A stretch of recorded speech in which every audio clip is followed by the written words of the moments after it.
Hi, it's Steve. Today we'd like to show you how to change the belts on your washer, and it's a really easy job. All we're going to need is a number 2 Phillips screwdriver and maybe a 5/16 nut driver. Let me show you how we do it. Now before we begin this repair, the first thing we'll need to do is to disconnect power to the appliance, so simply pull the plug. And to do this repair, it's easier if we have the washer tilted back as far as we can, so you may need to disconnect the inlet fill hoses and the drain hose. And then with some assistance, we can tilt that machine back, lean it up against a solid surface, or if you're able to, you can actually lay it right on its back. Now next, using a number 2 posi driver or number 2 Phillips screwdriver, we'll remove 2 screws that secure the front panel.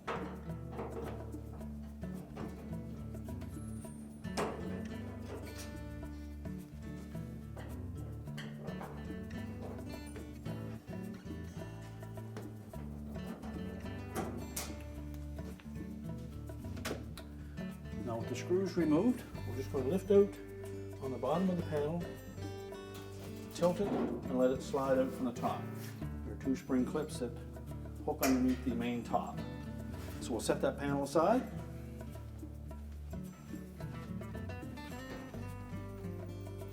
And we're going to go ahead and put this washer on its back so we can give you a good view of how to change those belts.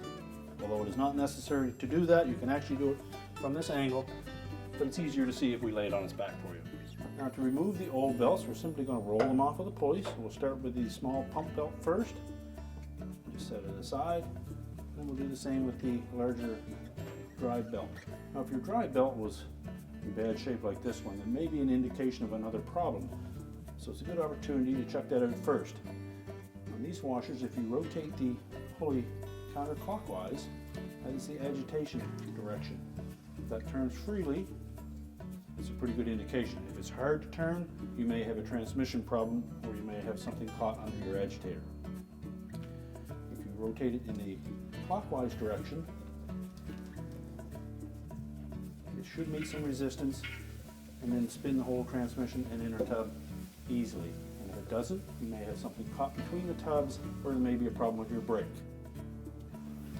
We'll also want to make sure that that pulley is nice and clean, free of any grease or oil, as well as the motor pulley. Now to install our new belts,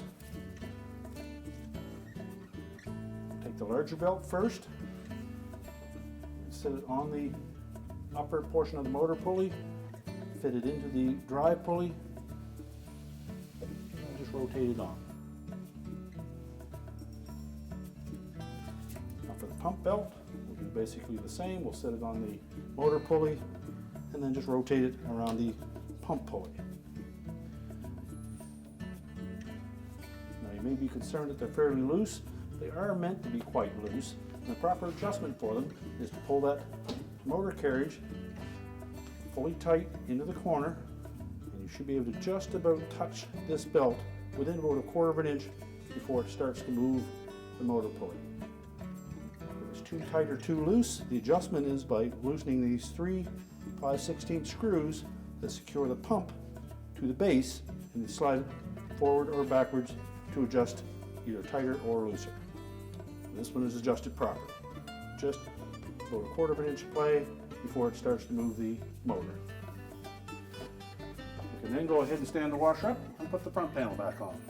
Now to install the front panel, we're going to line it up so that these 2 clips will line up with 2 little notches on the main top. Just tilt it enough that those will engage. Slowly lower it down while keeping an upward pressure on it. It should hang there. If it doesn't, that means you haven't got that clip in place.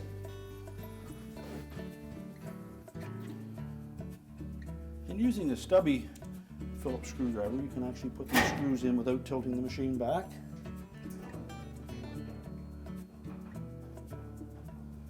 Models that have a front panel with an indentation on the bottom, the screws go in at an angle. Other models will have them going straight through the front.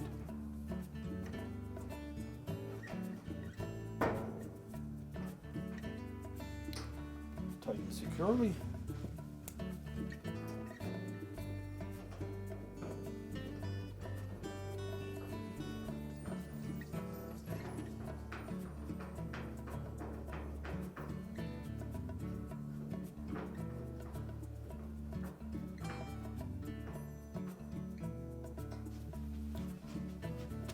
Now if you've removed your fill hoses, you'll need to reconnect those and your drain hose, reconnect the power, and our repair is complete.